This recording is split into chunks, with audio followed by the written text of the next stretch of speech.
São 8 horas e 1, 8 horas e 1.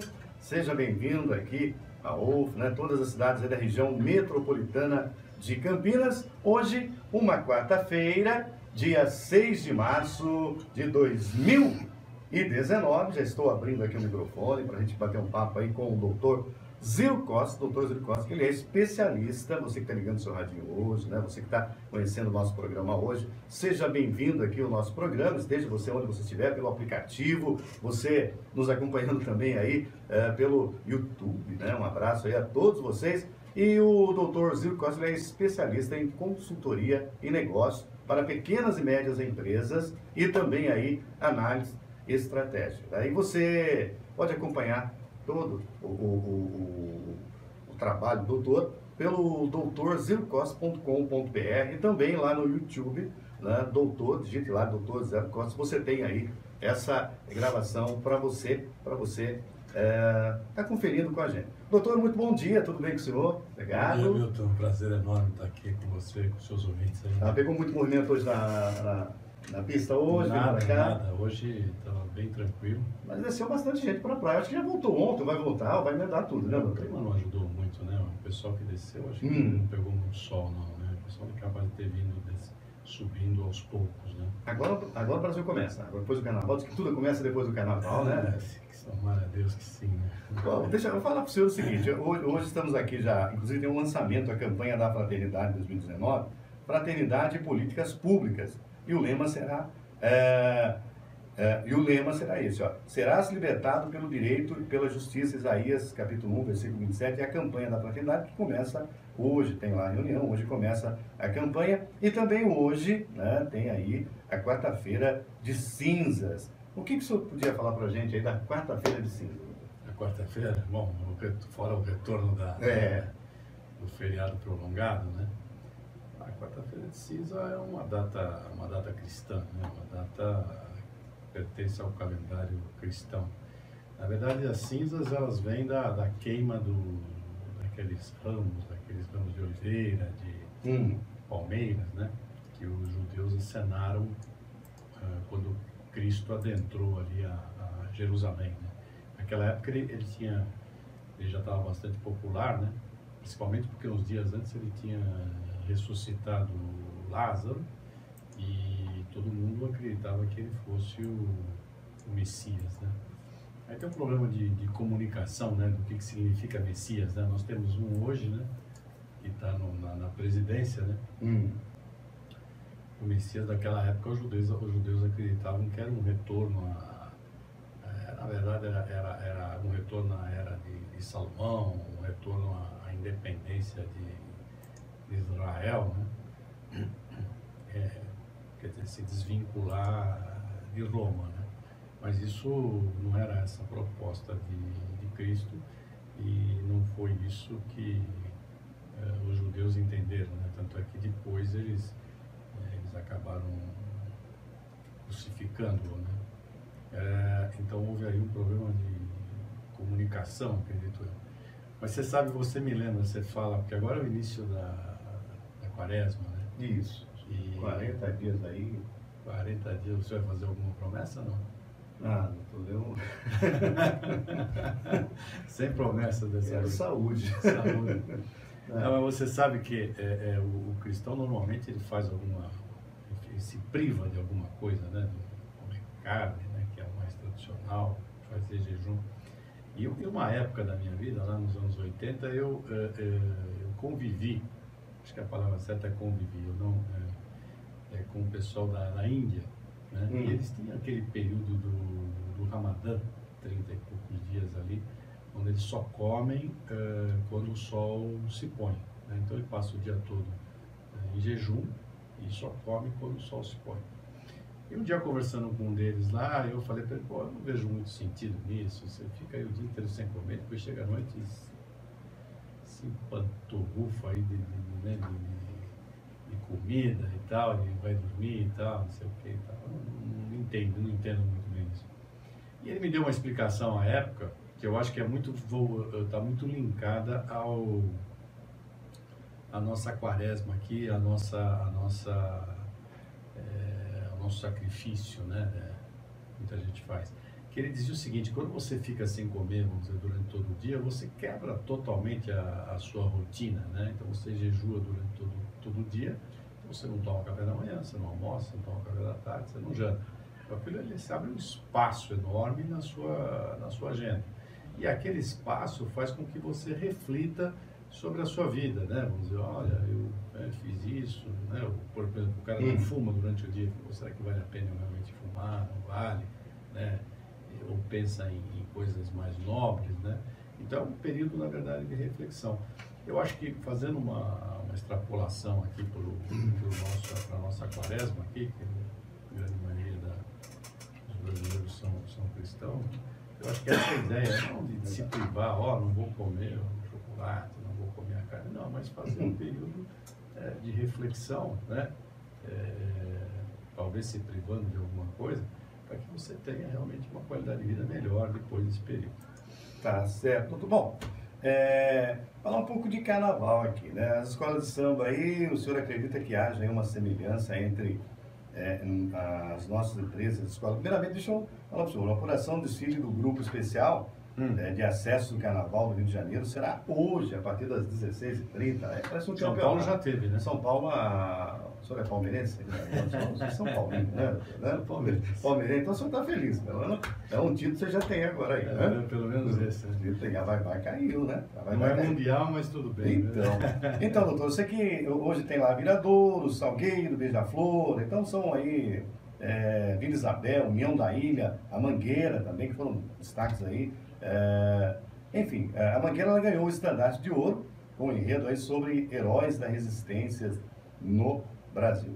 E o senhor fazendo aí para de escola de samba, de planejamento, de inovação, Olha, eu te diria o seguinte, que...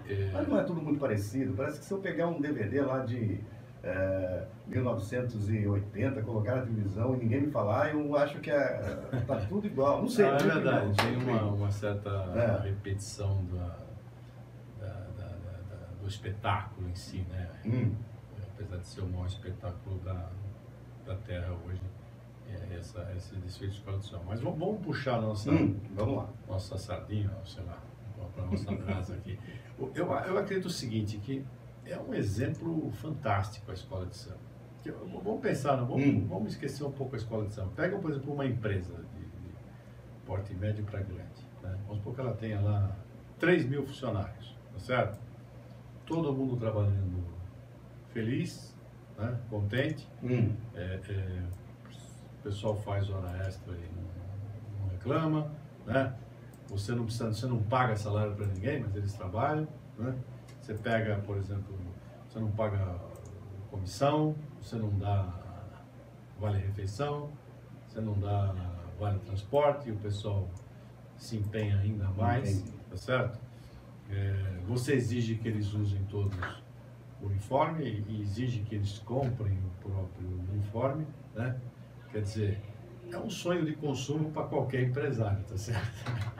Ou seja, por quê tudo isso? Porque eles têm um propósito, que é o que a gente vem discutindo aqui ao longo desses anos. Ou seja, a empresa tem que ter um propósito para engajar os seus colaboradores, né? Fala, não, vamos junto nessa aí.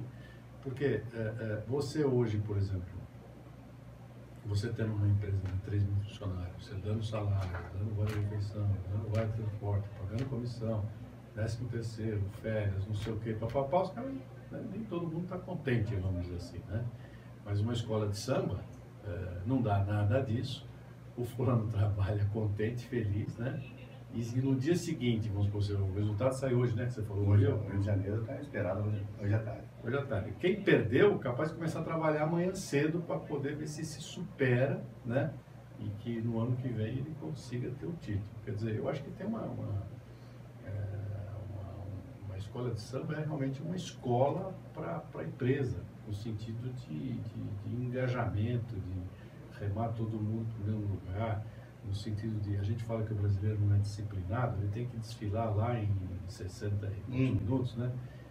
Não pode passar um minuto que perde, se diminuir um minuto perde ponto, quer dizer, o brasileiro ali é totalmente disciplinado, não é verdade? Doutor, Então eu acredito que que chama muita atenção da gente, no sentido de que a gente é um espelho de administração, né? E com um espetáculo bonito, você vê que tem carros alegóricos, muito bem feito, samba enredo, etc. Alas, né? Você vê áreas de negócios ali, a bateria, né? A comissão de frente e tal. Eu acho que é um exemplo. Eu adoro a escola de samba, acho que nesse sentido, vamos dizer assim, os nossos empresários deveriam dissecar um pouco mais isso e se espelhar neles. Tá. Bom, doutor, vamos falar aqui agora. A ouvinte, ela mandou uma pergunta para o senhor aqui. Primeiramente, eu quero agradecer, tá, a Ana. A Ana, ela simplesmente colocou aqui: eu sou a Ana, estudante da faculdade Network de Sumaré. Se fosse possível dar um conselho, qual seria? Bom, primeiramente aqui, ela não colocou que curso que ela faz lá na Network, mas aqui eu acredito que seja ou administração, ou ciências contábeis, ou pedagogia, ou educação física, ou engenharia mecatrônica, ou sistema de informação, né? E também a engenharia civil. E já quero também mandar um super abraço lá para a diretora, a doutora Tânia Cristina Bassandi, das faculdades Network. Que conselho você daria para ela? Para saber que curso que ela primeiro é verdade, a Network está em Sumaré já há 40 anos, né? Quer dizer, é um exemplo de sucesso, né? Porque imagina quantas crises, né? quantas tempestades não foram vencidas aí ao longo de todo esse período, né? Quantos planos de governo, etc, etc, etc. E ela vem, se você pega a Network hoje, com todos esses cursos que você usa, eu nem sabia que tinha, e retroage ela aí para 20, 30 anos atrás, é muito menor, né? Bom, ela pede um conselho só é fácil, né? Vamos supor, mas eu acredito o seguinte, eu li recentemente alguma coisa sobre alunos na Finlândia, eu não sei se a gente chegou a comentar isso aqui, mas assim, você hoje, quando você vai atrás de informação e tal, normalmente o pessoal fala, dá uma gugada aí que você acha, né? Então você põe lá, olha, como é que é a quarta-feira de cinza e tal, vai aparecer lá várias matérias escrevendo, né? Talvez não vai falar nada sobre a minha experiência com os indianos, né? Com certeza não vai.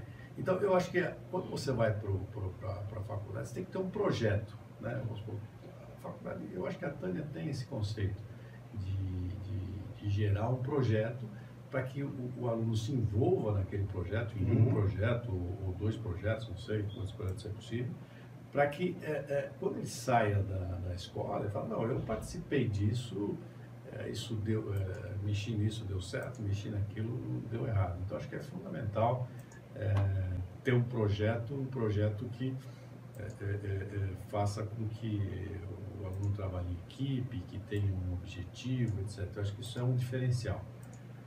O segundo ponto é com relação ao relacionamento, né? Hoje, apesar dos relacionamentos fracos, né, que a gente chama, que é via WhatsApp, né, que o cara manda bom dia e se ele estiver na rua ele não te cumprimenta, né? Mas eu acho que alargar um pouco, né, esticar um pouco esse relacionamento daquele... Você está naquela classe, aí você tem 4, 5 amigos e fica meio ali circunspecto naquele hall, né, fechadinho ali. Eu acho que tem que expandir, vai conhecer gente da outra classe, vai assistir aula, né, entra lá, você vagou ali a aula, você está na engenharia civil, vai na mecatrônica lá e vê o que está acontecendo, assiste lá uma coisa, sabe, se oxigena. Eu acho que essa é uma boa maneira de você abrir um pouco esses seus horizontes, vamos dizer assim. Tá bom, tá certo. Bom, Ana, é o seguinte, a gente vai mandar as perguntas para você aí, tá? A resposta para você, inclusive, tá? Se você quiser acompanhar depois, o doutor está colocando todo esse material no canal que ele tem no YouTube, facinho, você vai digitar lá, doutor Zir Costa, já vai aparecer lá as nossas matérias, todas as outras que ele faz, todas as áreas, todo o trabalho que o doutor faz, você encontra nesse canal. Bom, doutor, falando em trabalho, tá? Antes de fazer essa pergunta, eu preciso falar para os nossos ouvintes, né, do que se trata. Bom, primeiro vamos falar da geração Baby Boom. Geração Baby Boom. Essa é a minha geração. Nascidos de 46 a 64. Eu estou nessa aí. De 66. Foi a geração de otimismo, pois Foi um período aí econômico muito bom para a história aí da humanidade. Tá dizendo aí. Geração X, né? São os nascidos de 65 a 78. O termo foi criado por Jane Davidson e jornalista aí, o Charles, né? Que estudavam a juventude britânica. Segundo os estudos, os jovens eram ateus, acreditavam no amor livre, odiavam os pais e a rainha Elizabeth. Olha aí. E eu gostaria que o senhor falasse para mim o que está acontecendo agora de 79 a 90, que é a tal da geração Y, doutor. O que o senhor tem para dizer para a gente? A Ana deve estar nessa geração aí, com certeza. Né? De 79 a 90. Não, a geração Y realmente, vamos supor, ela vem, ela quebra, vamos dizer, tem uma quebra de hierarquias enorme, né? Vamos supor, você não... Hoje, por exemplo, você colocar um jovem aí para falar, um jovem de 18 anos para falar com o Bolsonaro, ele fala de igual para igual, né? Ele não mede, falar, nós estamos falando com o presidente da República e tal, né? Então, nenhum filho vai pedir a bênção do pai para dormir à noite, né? Como a gente fazia na geração Baby Boom, né? Agora, então, vamos dizer, essas reverências, né, que a gente fazia e tal, essa disciplina, né? Ela acabou, né? Ela terminou.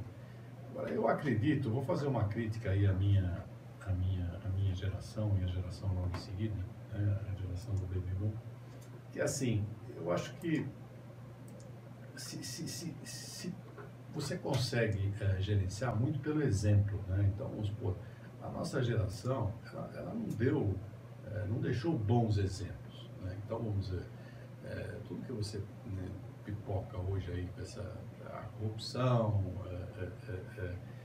as pessoas não têm 20 anos que praticaram, né? Elas têm lá 50, 60, né? Toda essa não só no Brasil, mas você não vamos pegar o escândalo nacional, porque isso é muito fácil, fica uma hora conversando aqui, né? A operação aí está no número, né, Lava Jato, sei lá, no número... Sei lá, 64, parece que eu vi. Mas assim, não termina mais, né? Daqui a pouco atingimos 3 dígitos, né? Mas você pega, por exemplo, a Tyco, a Enron, a própria Volkswagen recentemente, né? Agora, por exemplo, o presidente da Nissan, Renault, Mitsubishi, né? Vamos dizer,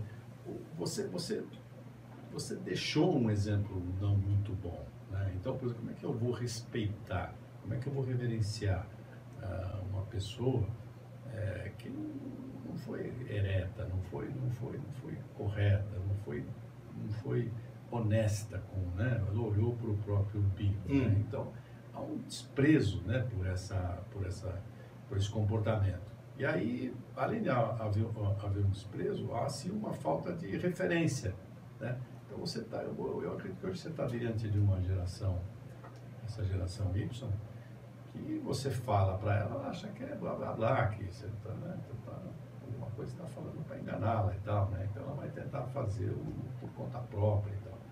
Não sei aonde isso vai dar, porque sem disciplina é difícil você conseguir alguma coisa, né? Sem procedimento, sem meta, sem objetivo, sem uma visão de longo prazo, né? Sem valores morais, né? Como é que você chega lá? Mas, infelizmente, eu acho que essa geração, ela não por culpa dela, mas por culpa, eu acredito, mais nossa, e não soubermos, vamos dizer assim, orientá-la, por exemplo, com relação ao meio ambiente, orientá-la com relação à honestidade, valores realmente morais importantes. E hoje estrambelhou aí, você tem várias tribos, cada um pensa de um jeito, você não consegue hoje juntar todo mundo embaixo de uma única bandeira. Bom, e a nossa última pergunta de hoje? Bom, Milton, pergunta para o doutor o seguinte: está falando de juventude, estamos aqui acompanhando, estou aqui na cidade de Limeira. Muito obrigado lá, Limeira, viu? É o seu Antônio lá na cidade de Limeira. Ele falou, eu acreditava, né, que ele é da geração Baby Boom também, né?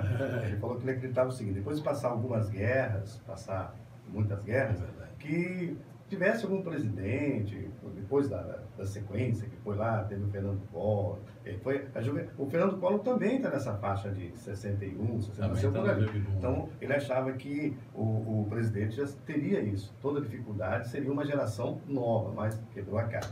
Então ele quer saber do senhor o seguinte, essa juventude de hoje, voltando para a empresa, elas estão conectadas aí com a inovação? Eu diria o seguinte, uma coisa que eu gosto, mas eles andam muito de boné, né? Uma coisa que eu gosto tem uma coisa que tem escrita em algum dos bonés que eu gosto muito, que eu acho que o empresário poderia estudar e saber aproveitar, que é o tal do tamo junto, né? O PJ lá, tamo junto. Eu acho que eles têm uma necessidade de criar, de fazer alguma coisa. Eu acho que se o empresário souber aproveitar, olha, esse tamo junto significa o seguinte, a nossa missão aqui da empresa é essa e a missão de vocês é essa aqui para nos ajudar para atingir esse objetivo. Então eu acredito que cabe aí agora, principalmente a nós, que a gente faz esse programa para pequena e média empresa, para que esse pequeno e médio empresário não só se instrua, mas também ele mude o comportamento, né? Em vez de ele ser um comando e controle, né? Não, ele vira um professor, na verdade, né? Um professor que vai ensinar como é que a coisa tem que ser feita, né? Ele não vai exigir, mas ele vai conquistar aquele colaborador e ele vai conjugar o verbo compartilhar, né? E tentar levar convencer essa geração, que eu acho que essa a grande fator do líder hoje é convencer essa geração e que dá para melhorar, dá para virar esse jogo. Isso percebe que, né, o pessoal de Limeira ouve o nosso programa e ele falou, então, não está indo na contramão, porque no outro programa, o senhor falou realmente que às vezes você tem que chamar a atenção do chefe, e a garotada está preparada para chamar a atenção do chefe. Né? E ele já mandou uma outra pergunta aqui. Pergunta para o doutor o seguinte, a gente sabe que o doutor é empresário, ele tem aí empresas, tá certo que ele tem lá um departamento que ele recruta jovens, mas na opinião dele, hoje, se o jovem for prestar aí uma entrevista para uma empresa, o que o jovem não deve fazer? O que ele não deve fazer? Para seguir Olha, eu acredito que ele não deve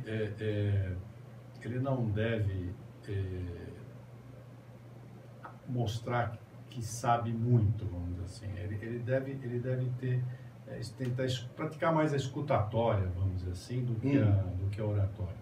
E deve, mais do que isso, fazer perguntas.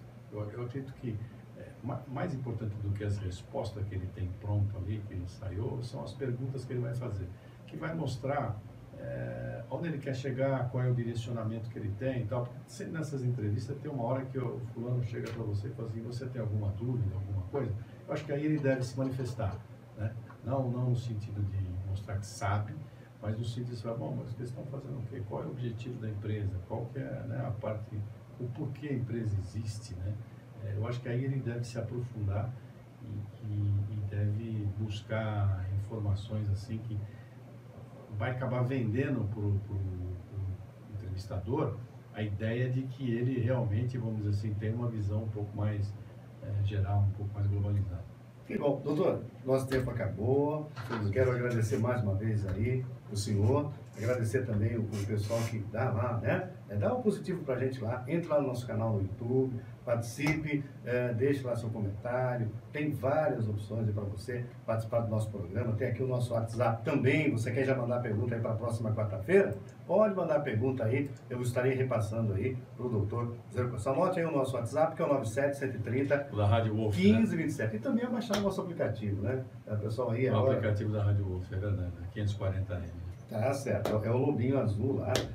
Doutor, é o seguinte, a gente vai terminar aqui falando aí da geração, né? Terminar com uma música. Quem gravou foi Engenheiros do Havaí.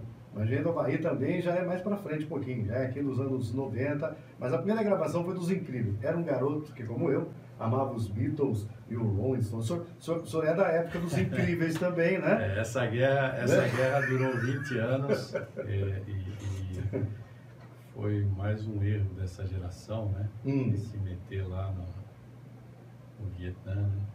E 250 mil vidas perdidas, né? De jovens de 18 a 20 anos. Por isso que eu comentei com o senhor na semana passada, o senhor falou que o presidente americano e o chinês iam se encontrar lá no Vietnã, né? Eu falei, nossa, me veio essa música na época, naquele dia, né? Mas, doutor, mais uma vez, muito obrigado. Uma Então, ótima um abraço, semana. boa semana aí, boa quarta-feira de cinzas. Vamos aí, quaresma, né, doutor? E vamos encarar a quaresma, vamos ver se a gente faz um período de reflexão. Reflexão. Bom, então, gente, muito obrigado a todos vocês. Você termina aí com Os Incríveis, chegando por aqui. Não é Os Incríveis, Engenheiros do Havaí, viu? Senão a garotada não vai entender. Um abraço, doutor. Tchau, tchau. Engenheiros do Havaí. Os Incríveis. Os Incríveis ninguém vai conseguir. Ninguém vai saber quem Era é. músico, né? Aquele manito, né? Eu entro no YouTube só pra ver ele, viu?